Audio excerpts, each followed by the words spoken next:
सुनिए आपको बताए थे कि हाइड्रोजन स्पेक्ट्रम जब बनता है तो उसमें बहुत सारे विद्युत चुंबक की तरंग निकलते हैं, लेकिन वो तरंग जो निकलता है उसका तरंग दैर्घ्य कितना होता है ये पता करना है हम लोग। तो इसे पता करने के लिए हम क्या करेंगे, तरंग दैर्घ्य को किस चीज़ से सूचित करते हैं, लैम्डा से। लैम्डा एक प्रकार का क्या है, दूरी है। दूरी का फॉर्मूला क्या होता है, चाल गुना समय। तो चाल के लिए c लिख लेंगे और समय के लिए t लिख लेंगे, मतलब ct बजा देंगे तो लैम्डा निकल जाएगा।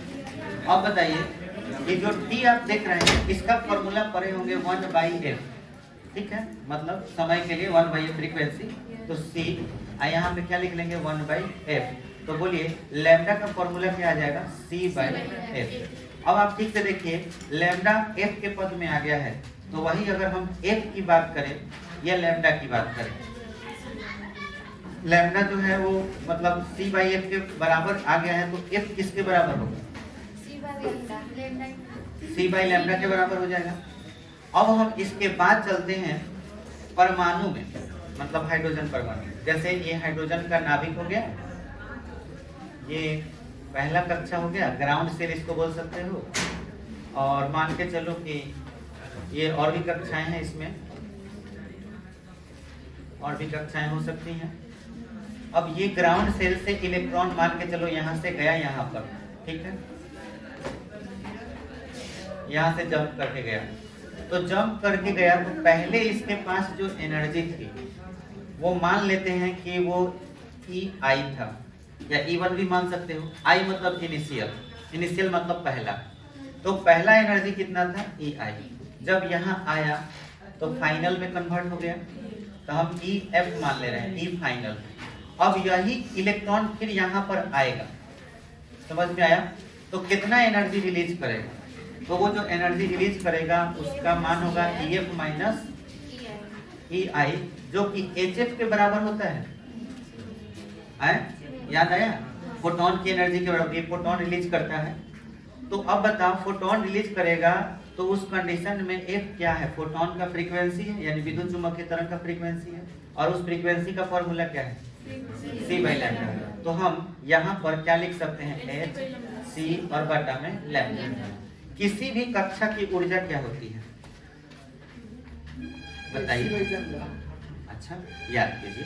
हाइड्रोजन परमाणु में पहला कक्षा का एनर्जी कितना होता है, अभी याद आ गया, तो बताइए -13.6। उसके बाद बटा में हाइड्रोजन में Z का वैल्यू 1, तो Z²/n² होगा, तो Z का वैल्यू तो 1 हो गया। अब n के जगह पर बताइए यहाँ पे क्या है, हम I वाले कक्षा का बात करेंगे, मैंने पहले कक्षा का, तो n के बजाय NI बोल सकते हैं, तो हम EF के जगह पर, अच्छा F के जगह पर NF बोल सकते हैं, तो यहाँ पे एनर्जी कितना होगा, -13.6 बटा में NF², फिर माइनस, फिर यहाँ पे भी वही एनर्जी सेम, फिर से -13.6 लिखोगे तो क्या हो जाएगा, +13.6 बटा में NI², और यहाँ पे हो जाएगा HC/लैम्डा। बोलो कॉमन क्या है, 13.6 कॉमन हो जाएगा, माइनस नहीं प्लस में कॉमन ले रहे हैं, तो प्लस वाला पहले लिख देंगे, 1 बटा में NI² माइनस 1 बटा में NF² बराबर में HC/लैम्डा। अब इसमें कांस्टेंट बता सकते हो कौन है, इसमें H का मान जानते करते हैं प्लांक्स कांस्टेंट, और C का मान प्रकाश की चाल, लेकिन लैम्डा तो हमको निकालना ना है तरंग दैर्घ्य, क्योंकि आपको व्यंजक किसका निकालना है, तरंग दैर्घ्य का। तो इस HC को इधर लेकर चले आइए, तो बोलिए क्या हो जाएगा, 13.6 बटा में HC बराबर, यहाँ बराबर नहीं, इनटू 1/NI² माइनस 1/NF² बराबर में क्या बचेगा, 1 बटा में, और यही लैम्डा हमको विद्युत चुंबकीय तरंग का तरंग दैर्घ्य है। अच्छा, ये जो सॉल्यूशन देखा आप लोगों ने, ये सॉल्यूशन यहाँ से यहाँ तक करके एक साइंटिस्ट थे जो लेकर के आए, ये वैल्यू निकाले, उनका नाम था रीडबर्ग, ठीक है। तो इस वैल्यू को पहली बार रीडबर्ग ने कैलकुलेट किया अब इसको आप भी सॉल्व कर सकते हैं, h का मान c का मान रख सकते हैं। तो रीडबर्ग जब इसको सॉल्व किए तो इसका नाम ही रीडबर्ग कांस्टेंट रख दिया गया। बात में इतना देखो, तो रीडबर्ग कांस्टेंट कितना के बराबर होता है? 13.6 बटा h। इसको जब आप सॉल्व करिएगा तो सॉल्व करने पर इसका वैल्यू आता है 1.09 गुने 10 के पावर 7। ठीक से देखिए, 1 बटा लैम्डा। लैम्डा एक प्रकार का दूरी है और दूरी का मात्रक क्या होता है? मीटर। मीटर उल्टा है तब प्रति मीटर लिखाएगा। तो रीडबर्ग के लिए यूनिट क्या आ जाएगा? बहुत बहुत थैंक। यहाँ पर मीटर का पावर क्या हो जाएगा? -1। और इसको हम लोग रीडबर्ग नियतांक कहते हैं, रीडबर्ग नियतांक। और रीडबर्ग नियतांक को सूचित करेंगे किस चीज से? R से। इस हिसाब से 1 बटा लैम्डा बराबर फॉर्मूला क्या हो जाएगा? R इंटू 1/ni का स्क्वायर माइनस 1/nn का स्क्वायर। और यही आपका व्यंजक हो जाएगा किसके लिए? विद्युत चुंबकीय तरंग के तरंग दैर्घ्य के लिए। क्लियर हो गया? चलिए इतना नोट कर लीजिए, फिर आगे बढ़ते हैं। नील्स बोर के परमाणु सिद्धांत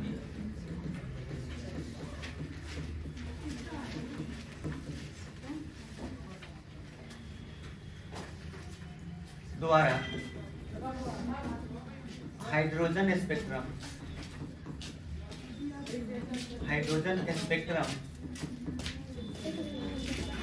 की व्याख्या करें। शुरू करें यार।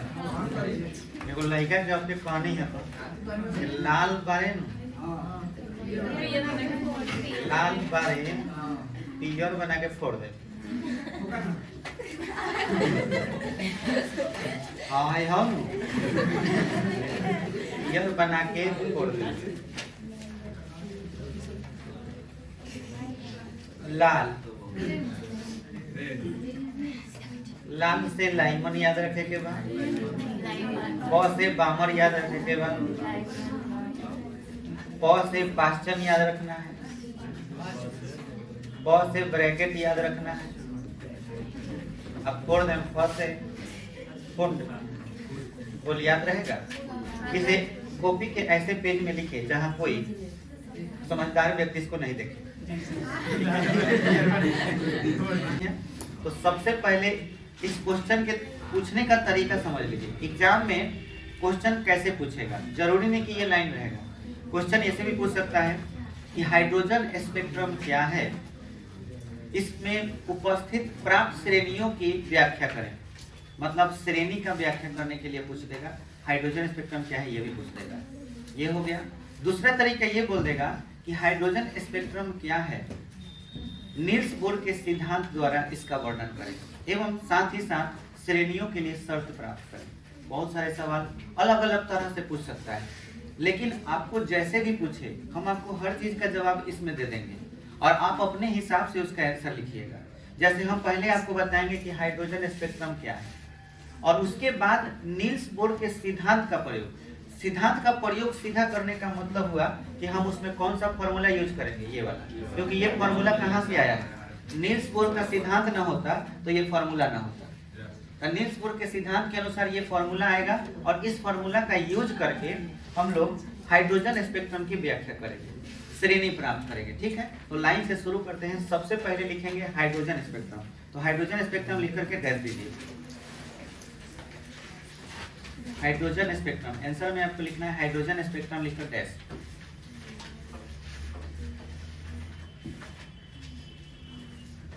हाइड्रोजन स्पेक्ट्रम लिख करके डैश बोले। विसर्जन नलिका में, विसर्जन नलिका अगर हिंदी में नहीं लिखने है तो इसका इंग्लिश लिख सकते हैं डिस्चार्ज ट्यूब। डिस्चार्ज ट्यूब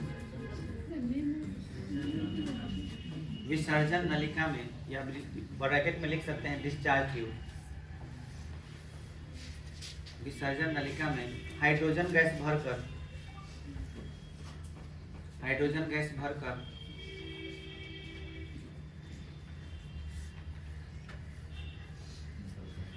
उसे गर्म करने या विद्युत ऊर्जा देने पर, उसे गर्म करने या विद्युत ऊर्जा देने पर, उसे गर्म करने या विद्युत ऊर्जा देने पर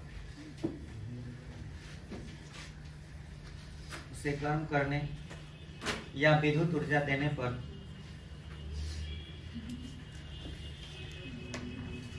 विद्युत चुंबकीय तरंगों का उत्सर्जन होता है।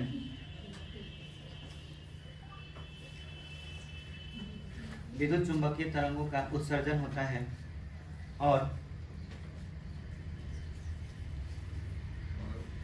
और प्रिज्म से गुजारने पर जो स्पेक्ट्रम प्राप्त होता है उसे उत्सर्जी स्पेक्ट्रम कहते हैं। जो स्पेक्ट्रम प्राप्त होता है उसे उत्सर्जी स्पेक्ट्रम कहते हैं।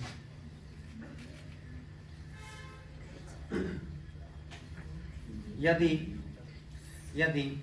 हाइड्रोजन गैस से श्वेत प्रकाश गुजारा जाए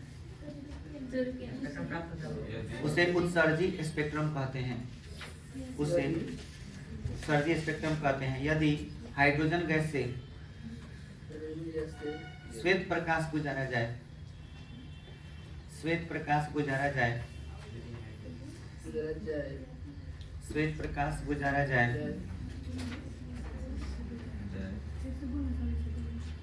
तो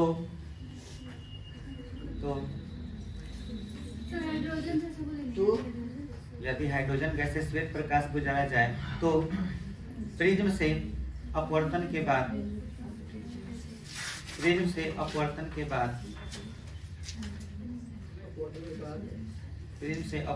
बाद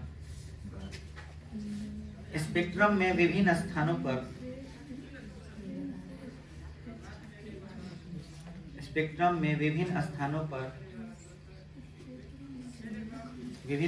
पर काली रेखा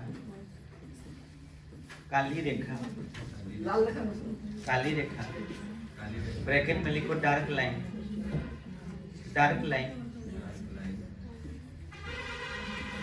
पाया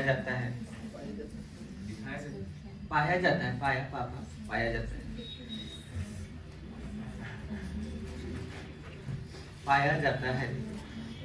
इसे अवशोषी स्पेक्ट्रम कहते हैं।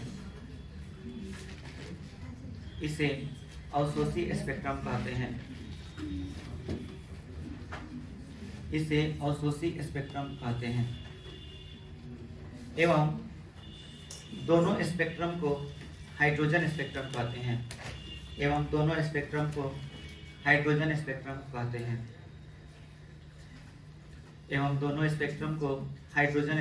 कहते हैं।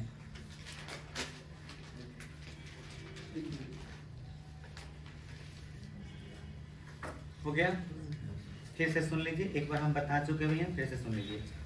अगर डिस्चार्ज ट्यूब है, डिस्चार्ज ट्यूब का मतलब हुआ एक ग्लास जैसा, मतलब ट्रांसपेरेंट डिस्चार्ज ट्यूब है। इसमें आप दो काम कर सकते हैं। यहाँ एनोड कैथोड लगा दीजिए, इसमें हाई वोल्टेज से जोड़ दीजिए। हाई वोल्टेज से जोड़ने के बाद इसमें कौन सा गैस भर दीजिए? हाइड्रोजन गैस भर दीजिए। फिर खूब ज्यादा मात्रा में विद्युत धारा प्रवाहित कीजिएगा, तो इसमें अंदर का जो गैस का कण है वो चमकने लगेगा, उसमें से लाइट निकलने लगेगा, मतलब विद्युत चुंबकीय तरंग निकलने लगेगा। इसके ऊपर या नीचे कहीं पर भी आप एगो प्रिज्म लगा दीजिए, इधर भी निकलेगा, इधर भी निकलेगा, चारों तरफ निकलेगा। कहीं भी लगा दीजिए, एगो यहाँ पट्टी लगा दीजिए। इसमें से जौन भी विद्युत चुंबकीय तरंग निकल के प्रिज्म को पार करेगा, तो अलग अलग लोकेशन पर, याद होगा तुम लोगों को, पट्टी पर यहाँ पर रेड कलर मिला था, यहाँ पर ग्रीन कलर, और इधर भी कुछ लाइन प्राप्त हुए थे, तो वो चीज यहाँ प्राप्त होगा।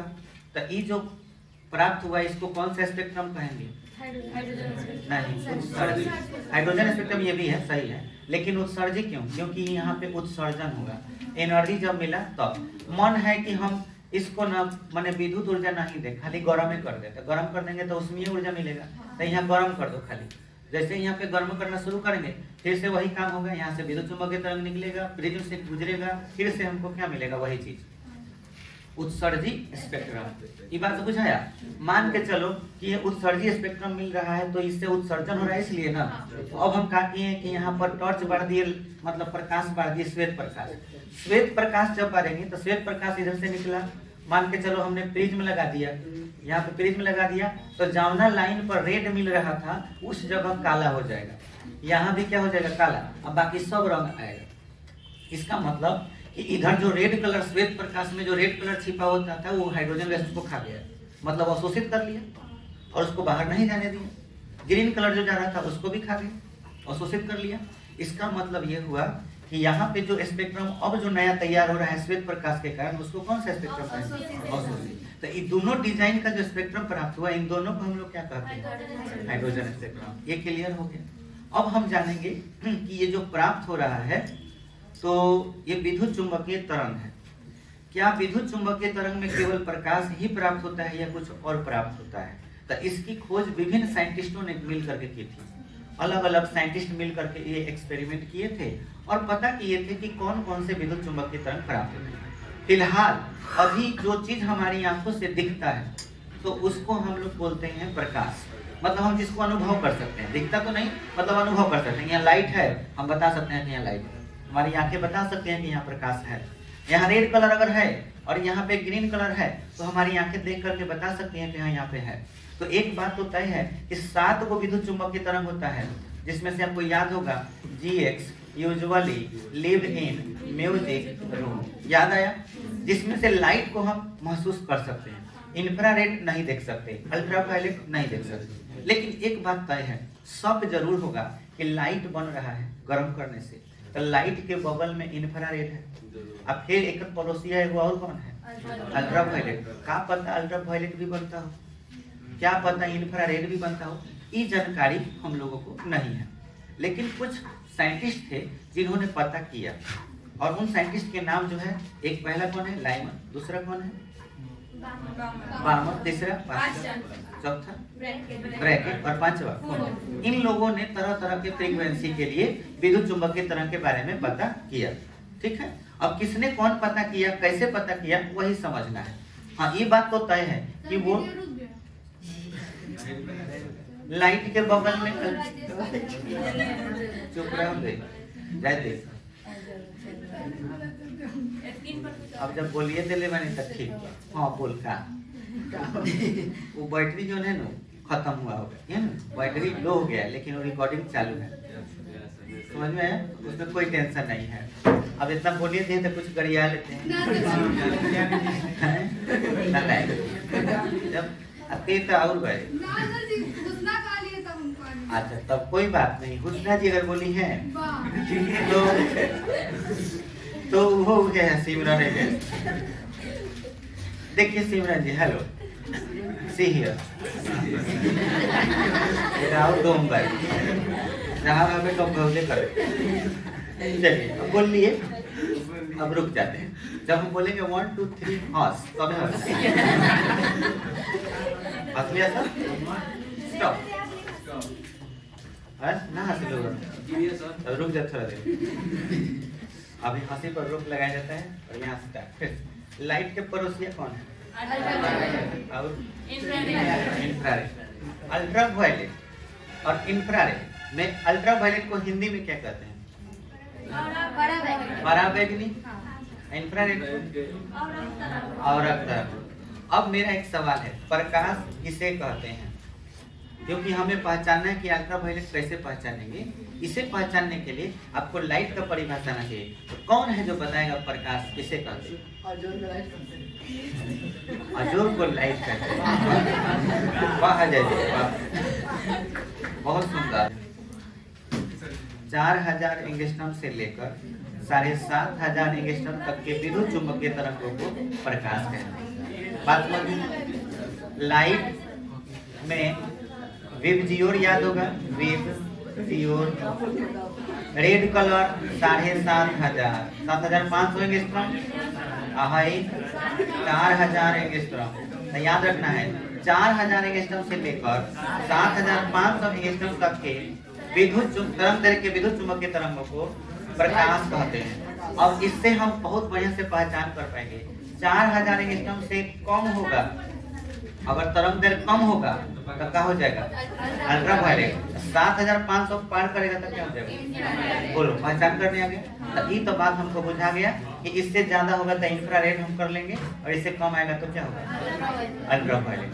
ये बात क्लियर हो गया। चलिए अब चलते हैं एक्सपेरिमेंट पर। सबसे पहले हम लोग को जो सीरीज करना है उसके लिए हम लोग फॉर्मूला क्या यूज करेंगे, तो हमारा फॉर्मूला है 1/λ बराबर रीडबर्ग कांस्टेंट इनटू 1/ni का स्क्वायर माइनस 1/nm का स्क्वायर। यही फॉर्मूला हम यूज करने वाले हैं नील्स बोर के सिद्धांत के अनुसार, ठीक है। अब इस प्रयोग को करने के लिए सबसे पहला एक्सपेरिमेंट बामर ने किया था, लेकिन बामर ने गलती से लाइट के बारे में बताया था। लाइट के बारे में तो हम लोग भी जानते ही हैं। तो सबसे माने मेन जो चीज है जहाँ से शुरुआत हुआ वहीं से आते हैं, ठीक है। स्टार्टिंग भले ही बामर किए हैं, लेकिन नंबर 1 पर है लाइमन, ठीक है। तो हम पहले कौन सा श्रेणी पढ़ेंगे, लाइमन श्रेणी। तो नंबर 1 आपका हो जाएगा लाइमन श्रेणी। Lyman series. तो लाइमन श्रेणी में क्या होता है समझिए। इस फॉर्मूला का हम लोग यूज करने वाले हैं। ये फॉर्मूला उधर ही लिख दे रहे हैं।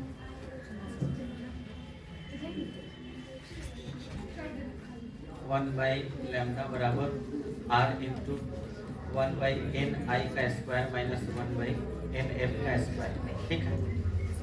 चलिए अब हम लोग चेक करेंगे कि ये कैसे बनता होगा। अल्ट्रावायलेट मतलब कि विद्युत चुंबकीय तरंग बनता होगा, यह प्रकाश कोई भी, और वो कैसे बनता है आपको मालूम है।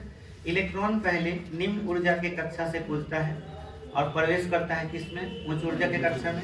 वहां से जब वापस आता है तो फोटोन रिलीज करता है। उसी फोटोन की ऊर्जा जैसा होगा, मतलब अगर तरंग दैर्घ्य उतना होगा कि 4000 और 7500 के बीच में हुआ अगर फोटोन का, तो प्रकाश होगा। 4000 से कम होगा तो अल्ट्रावायलेट, 7500 से ज्यादा होगा तो इंफ्रारेड। बस यही चेक करना है कि किस में आ रहा है। तो लाइमन जी पहले चेक कर रहे हैं। तो लाइमन जी चेक करने के लिए सबसे पहले हम यहाँ कल्पना करते हैं कि ये हमारा हाइड्रोजन परमाणु का नाभिक है, ठीक है।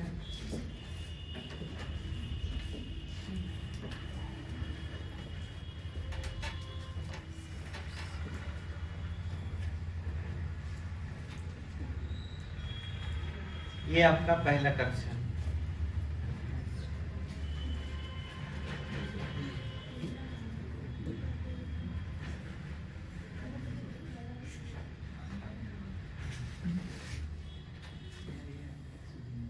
दूसरा कक्षा।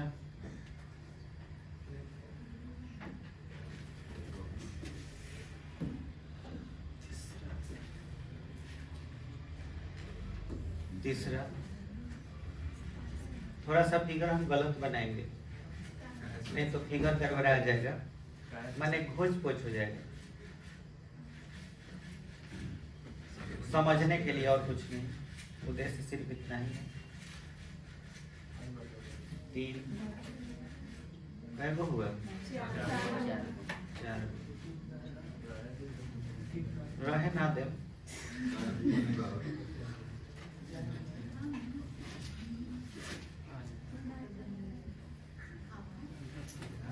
5 गो के ऊपर जाएगो बना लो।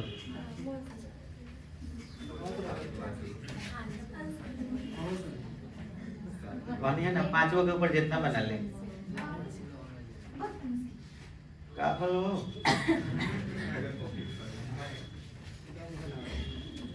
6 गो, एक और बना ली क्या?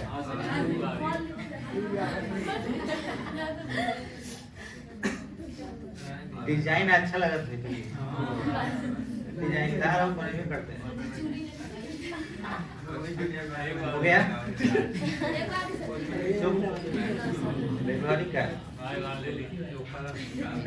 का सुनो अब, पहला वाला जो है सेल है उसको ग्राउंड सेल कहा जाता है। ग्राउंड सेल का मतलब पहला कोशिका नहीं, सॉरी पहला कक्षा। तो लाइमन का कहना ये था कि इलेक्ट्रॉन चाहे कहीं से भी मतलब जंप करके ग्राउंड में आ जाए, हम उसका बात नहीं करेंगे कि इलेक्ट्रॉन कहाँ से गया, ठीक है। हम लोग केवल जानते हैं कि विद्युत चुंबकीय तरंग तब उत्पन्न होगा जब उच्च ऊर्जा की कक्षा से वो निम्न में आए।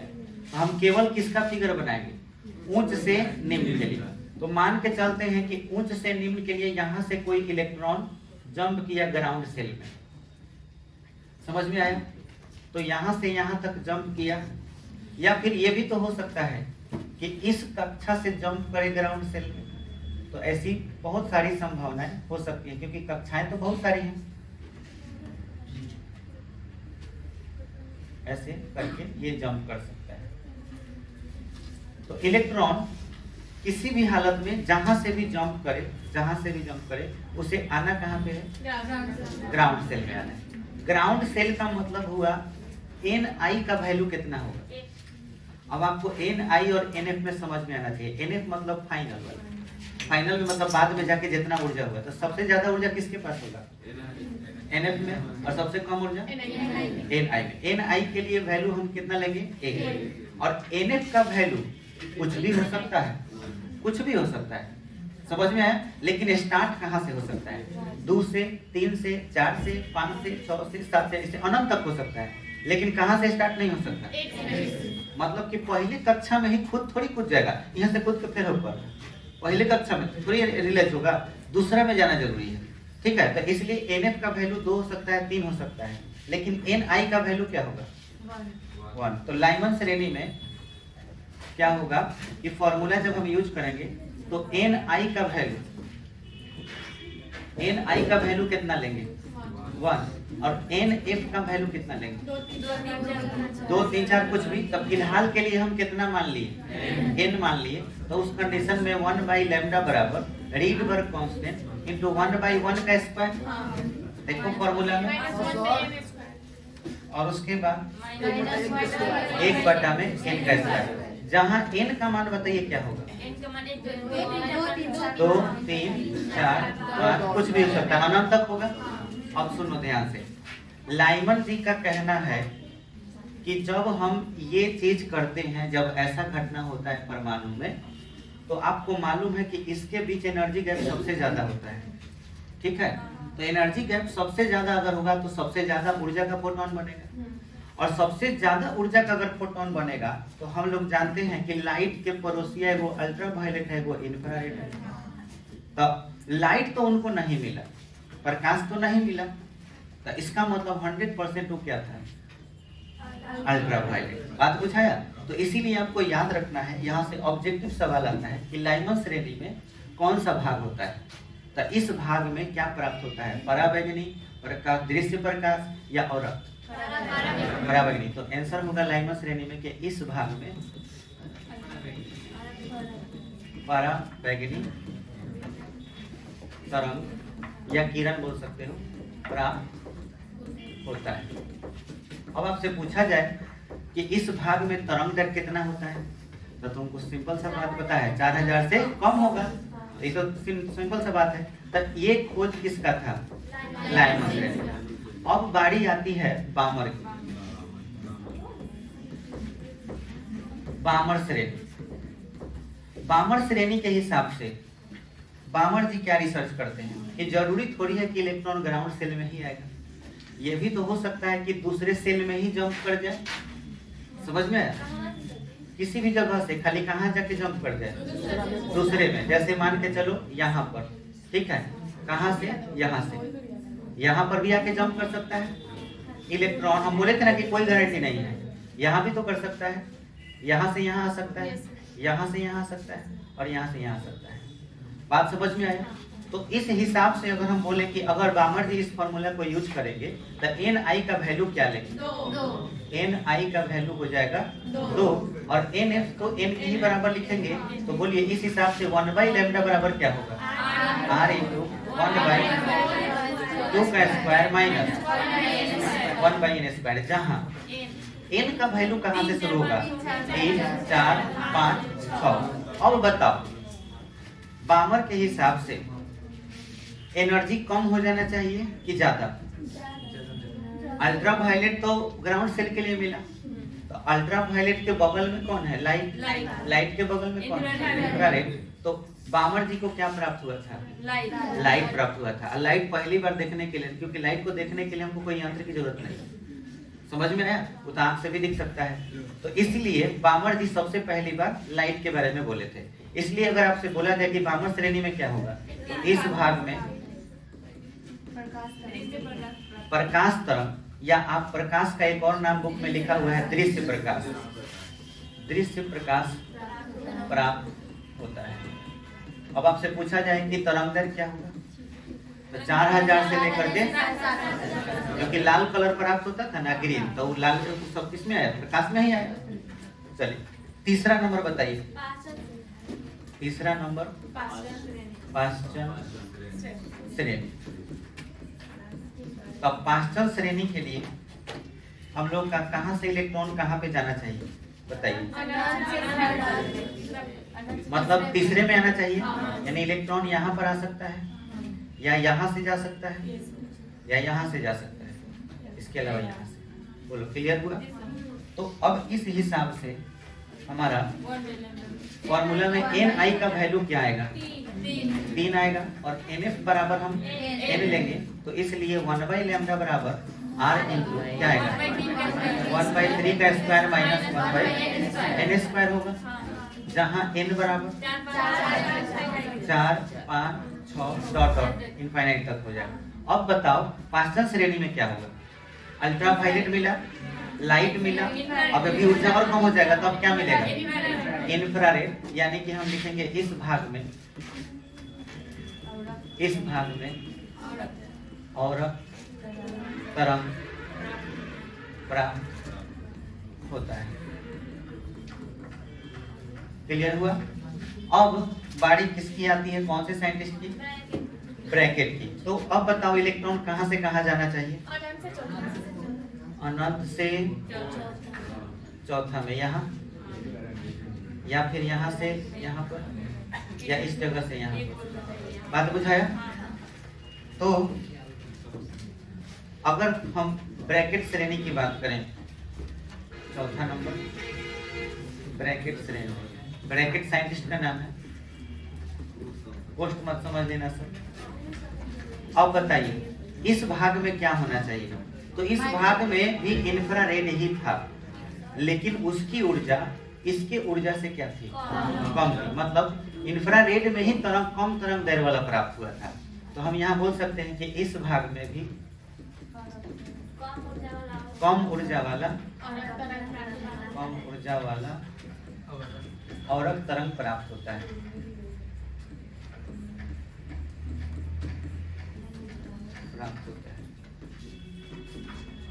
तो अब आपको डाउट होगा कि क्या माइक्रोवेव मिलेगा कि नहीं, या रेडियो वेव उससे कम होता है, ये भी हो सकता है। तो ये डाउट किनको हुआ, कौन से साइंटिस्ट थे, कुंड जी थे। तो उनको डाउट हुआ, तो वो भी अपना डाउट क्लियर करने के लिए एक्सपेरिमेंट किए थे। पहले इसको देख लेते हैं। Ni का वैल्यू क्या लेंगे, 4, Nf का वैल्यू n, इसलिए 1/λ बराबर R इंटू 1/4 का स्क्वायर माइनस n स्क्वायर, जहाँ n बराबर 5, 6, 7 डॉट डॉट। अब कुंड जी अपना एक्सपेरिमेंट करेंगे ये डाउट क्लियर करने के लिए कि हमें इंफ्रारेड के बाद रेडियो प्राप्त हो, हाँ माइक्रोवेव या रेडियो वेव मिलेगा कि नहीं। ठीक है, तो 5वां नंबर कुंड श्रेणी, कुंड श्रेणी। ठीक है, तो ये कैसे होगा, इलेक्ट्रॉन को कहाँ जंप करना चाहिए, यहाँ या फिर यहाँ, ऐसे आना चाहिए।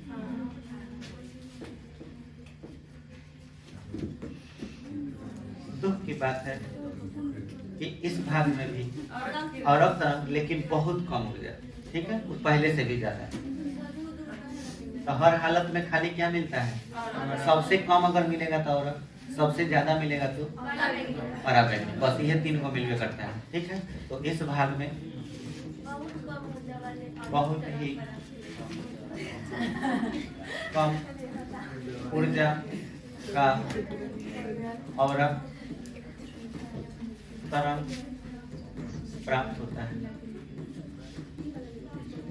ठीक है, तो Ni का वैल्यू क्या लीजिएगा, 5, और Nf बराबर n, तो 1/λ बराबर R इंटू 1/5 का स्क्वायर माइनस 1/n², जहाँ n बराबर 6 7 8 9।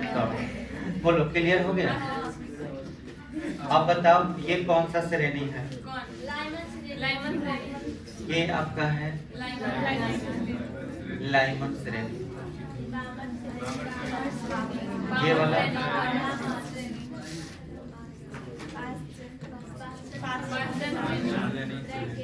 पास्चन। कैसे याद कर लेते इतना जल्दी?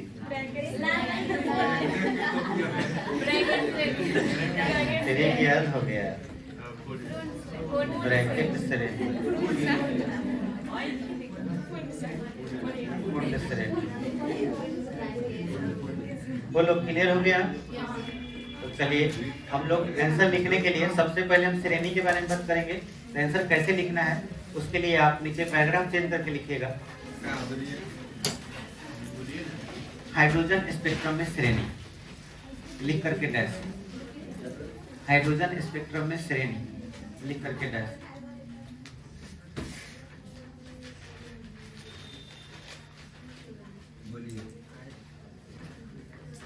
लिखिएगा नील्स बोर के परमाणु सिद्धांत के अनुसार, नील्स बोर के परमाणु सिद्धांत के अनुसार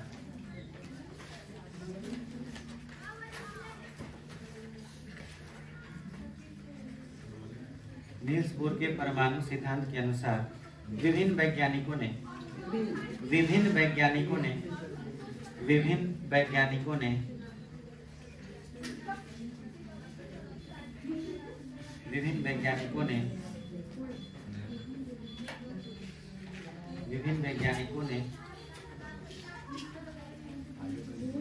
विद्युत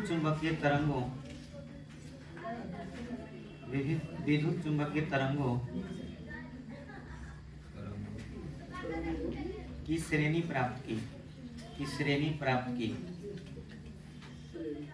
जो निम्न सूत्र से प्राप्त होता है, जो निम्न सूत्र से प्राप्त होता है, जो निम्न सूत्र से प्राप्त होता है,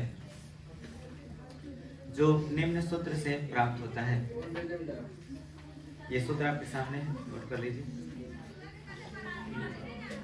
जो निम्न सूत्र से प्राप्त होता है।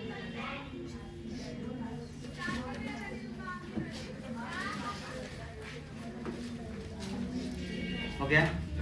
फॉर्मूला हो गया?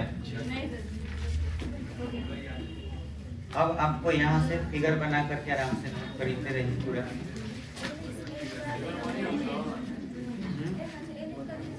ये वाला, फिर ये वाला, फिर ये वाला और फिर ये वाला, ये सब पूरा डिटेल में आपको नोट करना है।